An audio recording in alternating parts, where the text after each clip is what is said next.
Well, good evening, everybody. This is Roger Durling, Executive Director of the Santa Barbara International Film Festival, and I'm thrilled to have filmmaker Abby Fuller with us this evening. She made a short film that was part of the closing night of this recent Santa Barbara International Film Festival. It's called Shepherd's Son, and it deals with Jenya, who, after her parents' death, embarks on a new path, restoring ecosystems with her flock of sheep, and finds that in healing the land, we heal ourselves. Welcome, Abby. Before we came live, I was telling you how much I love your documentary. I find it to be so beautiful, and I was particularly drawn with your visual vocabulary. It is such a almost mysterious and romantic look that you've created. Can you tell us about how was that something that when you started making the film, how did you arrive at that look? Mm. Oh, I'm so glad that we're starting there because I love, filmmaking is such a visual medium. So if you're a storyteller and you're highly visual, it's a good place to be. And a lot of times when I think about documentary filmmaking, a lot of the references I pull from are actually independent European films. Mm-hmm. So they tend to be of a similar kind of budget and they're nimble. It's not like a big Hollywood studio film, Correct. but have a bit of a sensibility that I think you can use the same tools that are used in those films and think about it in terms of how could you incorporate those into documentary. So I knew that I wanted to be able to really capture the beauty of her surroundings because the film is so much about Jenya finding a sense of home in nature and understanding that she has this deep connection and that's always going to be there for her. So being able to show the beauty of that and translate that in a visual way was something I was thinking about from the beginning. And I worked with a really talented cinematographer named Carmen Delaney, and Yes. I nerded out about all of the films that we both love and had similar taste, and looked at films like Honeyland. I'm not sure if you saw that. It Oh, was of an course, Oscar yeah. nominee. Nominated for two. It was nominated twice for Best Documentary and Best Foreign Film. Exactly, and I think that's a great reference of it's a documentary, but it's so poetic visually and it's so deliberate and so beautiful. Um, and the pacing just, it allows itself for you to kind of settle into the story rather than, be too forward moving. So that was kind of an exercise I wanted to try out with this film, is do something that felt poetic and cinematic and really showed that beautiful connection to nature. You also do something that it caught my eye, that I rarely see in documentary filmmaking, that we hear Jenya speak about her past, about losing her parents, and then we also see her preparing this meal, this feast for her and for Jack. And so there's two actions happening at the same time, and you bring them together. Can you talk about your approach? Yeah, we didn't have a ton of archival material to work with, which I think would be traditionally in a documentary. You dive into the backstory and say, oh, when I was young, and you'd show a collection of photos, or you'd show somebody flipping through a photo album or something. And we didn't have those materials really to utilize. And so I wanted to just find images where we could be living within a scene of Jenya's world, but where the tone of it and the look of it can convey a similar emotionality to the story that she was telling. Mm. It was never going to be a say version, because this was obviously stories from her childhood, and we didn't have the archival. So it was about how do we feel like we can connect with her emotionally and feel like the tone of the scene can feel like a match to the Hmm. story. Hmm. And then also one of the most, I find it very, very touching, and it actually, it took my breath away. The moment where later on in the film, they're gazing at the stars and they have a conversation, which again, I'm repeating myself, you rarely see in a documentary where they're talking about the meaning of life and their own purpose. Um, can you talk about how that scene came about and the intimacy that you were able to capture with the two of them?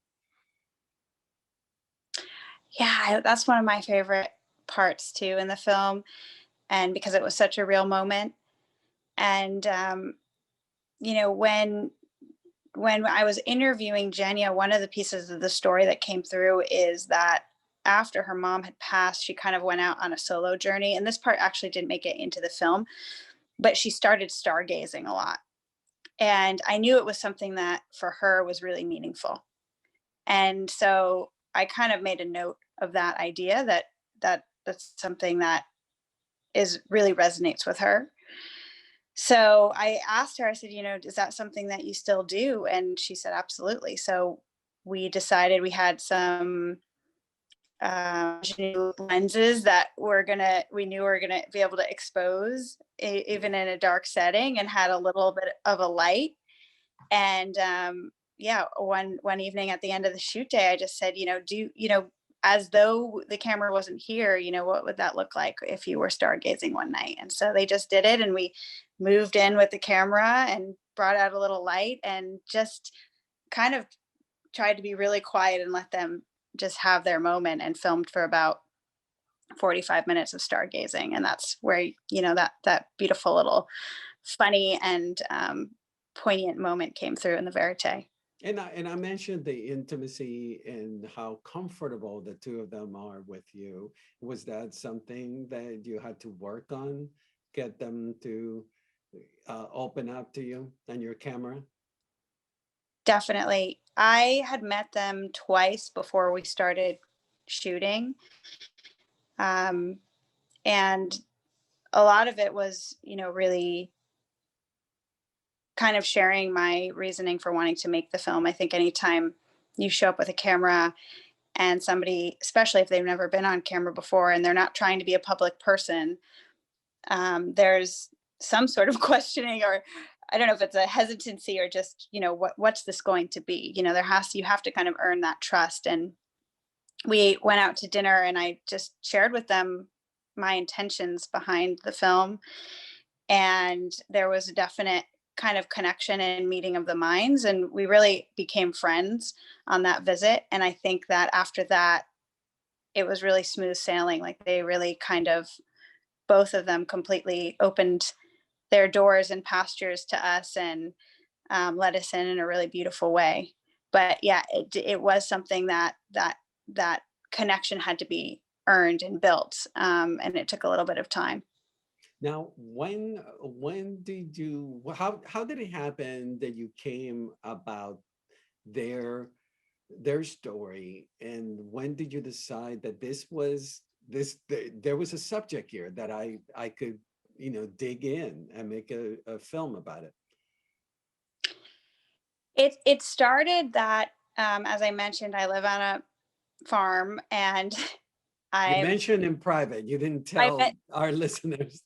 exactly. So before we started recording, I had mentioned to Roger that I live on a farm with grazing animals, and my husband is very much of a similar philosophy as Jack and Jenya, and does similar work. And anytime I'd meet somebody and tell them about the work we were doing on the farm, they'd say, "Well, you're a filmmaker and a storyteller. You should tell a story about it." But for some reason, making a story about yourself or your husband feels a little, if I just never knew how to do it, because as a documentary filmmaker, I'm always so used to going into somebody else's world and then understanding it and shaping it, and it was too confusing to try to do something about our farm. And So I was connected to Jenya through some mutual friends, and from my first conversation with her, I just really liked her and thought she had a really powerful story and was really articulate.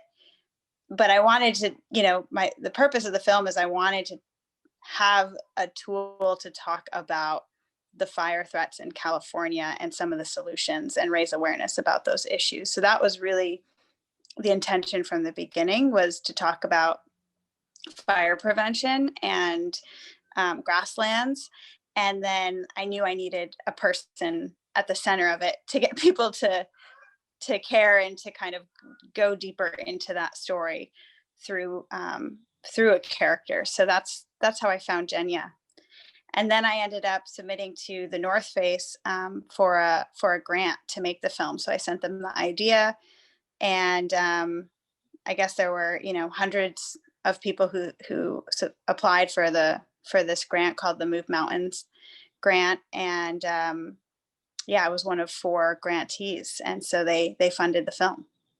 But it's such a, I mean, I just find it so intriguing that it's such a niche environment that, or job that they have. This, I think they mentioned early in the film that they're following the history of the nomadic shepherd. But I had never, I'd never heard of this, and I'd never seen anything like it. Were you familiar with this idea of nomadic shepherding? Yeah, I think historically, you move even in, I guess, throughout the world, really, in pastoralism, and um, you would move your animals wherever the grass was green. And so Okay. um, it is kind of something throughout, Europe in ancient times and still today in Africa. That's done with indigenous, populations, and even modern civilizations kind of use grazing animals. So that was something that I was familiar with, but there what was so unique about Jack and Jenya was that here's, Jenya, someone who grew up in San Francisco, went to an Ivy League college, and kind of the more traditional path for someone like that is not necessarily to be a nomadic shepherd living in a trailer, moving throughout, California. I just loved that she had this really unconventional path and followed her heart and looked into what it was that, she really wanted to do, and found something that it wasn't necessarily the society telling her this is what you should do next. It was, she found something truly meaningful. So I thought that was inspiring. They, when you were making the film, did you have a structure in mind, the way you were going to unfold the film? Because I mean, I noticed that, and I find it very appealing that the first part of the film, we get to know them. It feels very personal. We're emotionally connected to them, and then halfway through the film, it becomes more educational in the traditional sense, that we start hearing about, preservation, et cetera, et cetera. Can you talk about that? Yeah, I think that it was about finding that balance was one of the trickier parts in the edit. And because I knew I wanted to share some of the ideas of why, from an ecological perspective, grazing could be a great tool. Um, but I also knew that I wanted it to be this character driven, emotional story. So um, the kind of weaving of those two pieces together is the idea that I had from the start. And then it was kind of, well, how do they throw from one to the next? How can we kind of start to build the story of the ecological history and with grasslands and fire and grazing animals, and then also simultaneously build the story of Jenya's journey, um, from where she started and then how she learned about it. And so it was definitely just a process working with my editor, to find the right balance of, like, and it's funny too, because we would share rough cuts with people and the responses seemed to be all over the map. Some people would come back and say, you know, I wanted to learn more about the grasses, and there I didn't get to fully understand that, and there you just should I wanted to, that was so fascinating, tell me more. And then other people were like, oh my god, I'm bored about learning about grasses. Like, but this interesting. And so it was fascinating that, you know, is it an environmental educational film, or is it a character driven film? And I was trying to strike the balance so that everyone could enjoy it. But at the heart, it's both, and that was kind of one of the things to figure out the voice of Yeah, the film. I mean, what I liked about it, I just don't like to be lectured at.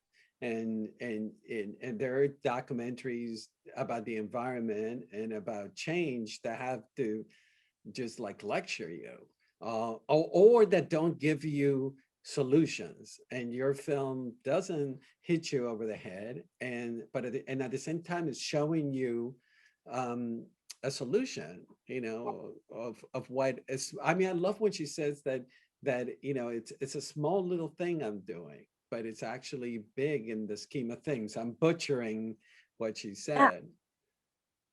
that's exactly the right idea. And that to me was one of the kernels of our one of our initial conversations, that I really wanted to build the story around that idea, the idea of hope, that um, we've all been in places and can relate to that idea of feeling hopelessness, or feeling lost, or feeling paralyzed, or feeling like you don't know how to navigate a certain situation, or an epidemic or a pandemic at this point. Hmm. You know, it's been, but that idea of you find hope in your actions, to me really stuck with me, because it takes the pressure off from having to solve all the problems of the world, and allows you to just do the things that you can do for your community or for yourself. And that's where you find the hope. And so I loved that that was her, one of her guiding philosophies. And I thought other people might find wisdom in that. And so I Hmm. did a lot of the film with the idea, knowing that that's where I wanted to land. Yeah. There is also so much empathy coming out of from your side, that I feel it's in the camera work and the editing and the way, the pace of it. There is so much empathy from you as a filmmaker towards what we're seeing. Can you talk about that? Oh, thanks for saying that, Roger.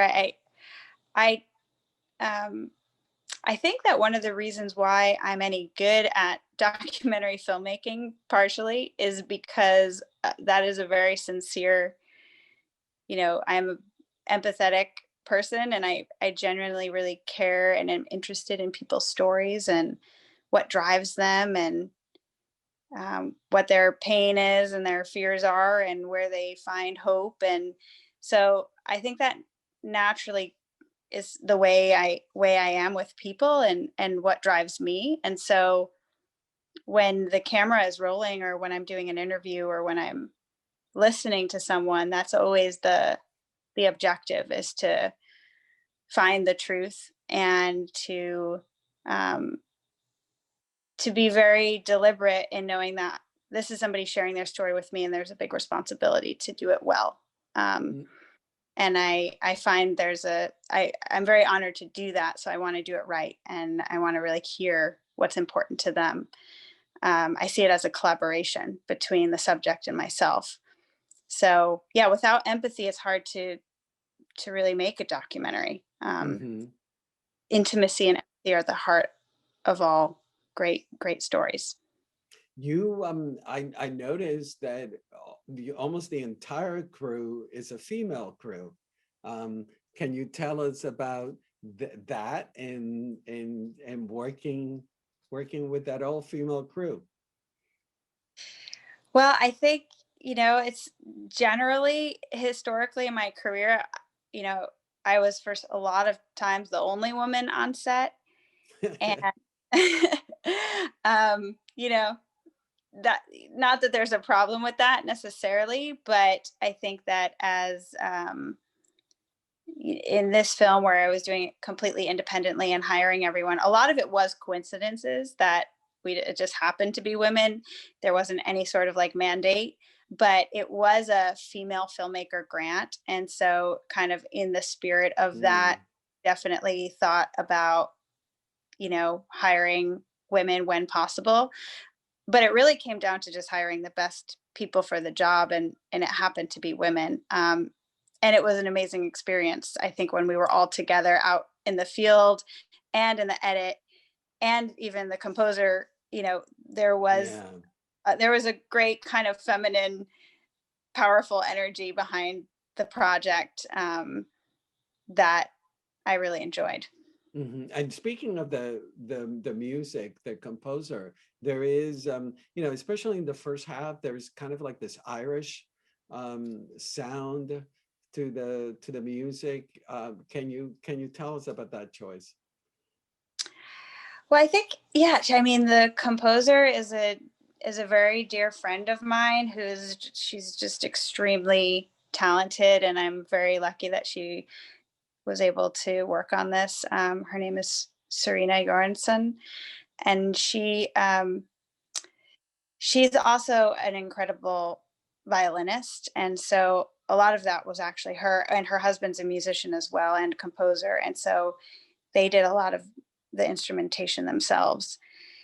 And I think that she kind of was trying to bring a bit of like Western um feel to it in a little bit. Mm, There's like a kind of those tones, because it's a bit of a cowgirl out on the not a cowgirl out on the ranch, but a shepherd, and just kind of the feeling of the animals and the hat, and the whole vibe had a bit of a Western tonality to it, which I thought she delivered really well on. But yeah, I think we didn't really kind of come in with any sort of like genre. It was really about like how do we find the emotions in a way that felt really like organic sounds, and um, really aligned with the tonality of each scene. So we kind of were pretty open minded to the instrumentation, and um, yeah, a lot of it is really her genius at work. I think I was really happy because another piece too that I wanted for the score that I felt she really delivered on was something that still had a strong presence and had a melody to it, like coming yeah. up with that theme for Jenya that we could carry throughout, and you could kind of hear whispers of it, and then we could really hear it in its full version in the end. So Yeah. that was something that I was interested in, and I was really happy how that turned out. So the film, we premiered it here. Is it gonna go any other place from after here? Yeah, so we actually premiered it at the uh, in Telluride at the Mountain Film Festival, and then Oh, it's been doing a great festival run kind of all over. But the Santa Barbara Film Festival, I think, is probably the most important film festival for us to be a part of. oh, That good to the hear. one, number one in my mind, the number one film festival. I said, if we're only in one film festival, it's got to be Santa Barbara International Film Festival, Well, because thank you. I mean, not only is it an amazing festival and an amazing community, but it's a homecoming, and it's the community that's a huge part of this story, and it's the land that we filmed at, and it was really exciting to get the acceptance letter to be a part of this. And where we filmed a lot of it at the San Marcos Preserve right Preserve, now yeah. is a big part. There's a huge campaign now to save the San Marcos Preserve because it's under threat of development, and that's where so much of this um, ecosystem restoration and nesting ground birds and all of that work they're doing is happening right there. And there's an amazing effort led by the ecologist in the film, Elihu, to try Yeah. to save that land. So, anyways, it was very exciting and super exciting to be at the closing night at the drive-in. Well, we were super excited to include the film. I just wish it had been you know, in different circumstances. And but we'll definitely, your next film, we'll definitely have you back. Do you keep in touch with Jenya and Jack? I do. Yeah. We exchange emails. I actually, the first time since we made the film, I've went back last month to California for the first time since the pandemic started, since COVID, and I actually got to hang out with them when they were shearing all the sheep. So I Oh, hopped in for a couple hours and helped sort through wool and got to get all the latest. They're doing amazing work, and they're working with local Chumash individuals and have new contracts with the fire department, and they're just growing, and they're just getting deeper and deeper into this work, and it's amazing to see. yeah, which, you know, for people that are listening, their website is kuyamalamb.com, and they have information about what they're doing, and their wool also, and their lamb. And you know, I hadn't put two and two together until I was preparing for this. I love chef you know, dinner series, and Yeah, oh, and you've done that for 4 seasons, right? I What have. has Yeah. what has that experience been like? Oh, it's a great show to work on because I get to travel and eat and make films. So it's been a great experience, and I'm excited for when we can start making the show again.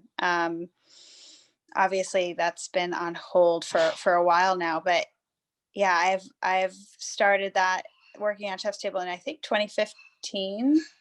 And it's been just a great learning experience in terms of really quality high quality storytelling, and really talented people that I get to work with, and then also to have just amazing exposure for your work, to be on Netflix, and um, be such a popular show that people have touched people all over the world. So yeah, it's been a great privilege to make that show. And then are you working on other projects? I have actually a new feature that just got greenlit, um, or initial. Basically, we're going to start shooting it next month, back in California, where obviously I love to be. And I can't say too much about that at this point, but it is another documentary, and it's a feature length documentary. Now, the Chobani piece that you have on your website, is that part of it's not an ad, it's a part of a larger piece, a larger documentary? Yeah, that was I was hired by Chobani to direct a film for them, and they it was about kind of the process of them creating oat milk. It was more of like from the commercial side of my work, but we really got along, and we decided to expand it into a longer film.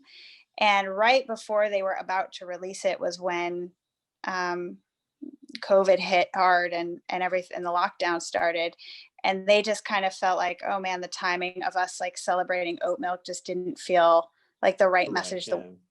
that time. So they've been holding it, and they've been screening it basically internally. They were like, this is going to inspire all of our employees to keep going. So they've used that as more of an internal tool, but hopefully we'll see it out in the world at some point too. Yeah, it's beautiful. Actually, the little tease that you have in your website, and for those who are following, you have a beautiful website called abbyfuller.com, and there is samples of your shorts. It includes this one as well. Actually, I was struck. The reason why I brought it up is because I was struck that he talks about being a nomad, and at the beginning of the documentary, and I was wondering, is that a coincidence, or you're attracted to nomad stories?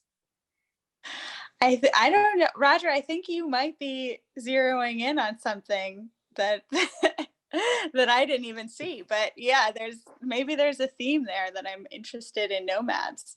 Um, sounds pretty good. That wasn't a choice that I sought that out, but I just happened to be, Hamdi Ulukaya, who's the founder of that company, is an amazing humanitarian and working,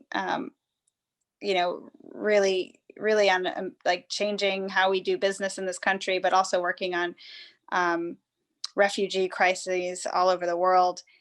He just has an amazing story that he grew up in Turkey, in a nomadic community with sheep, coincidentally. But that was a total coincidence. So either I like nomads or they like me, or it's a little bit Well, of both. you've made a big fan out of me, and I can't wait to see what you bring next. And you gotta promise me that you gotta bring it to Santa Barbara, whatever it is, and we'll gladly showcase it. Um, but Abby, what a pleasure to chat with you. I'm so honored that you agreed to do this, and let's keep in touch. Thanks so much, Roger, for the time. Great to connect with you and look forward to coming back to Santa Barbara soon. Absolutely. Thank you very much. Okay, have a good night. Okay, bye-bye.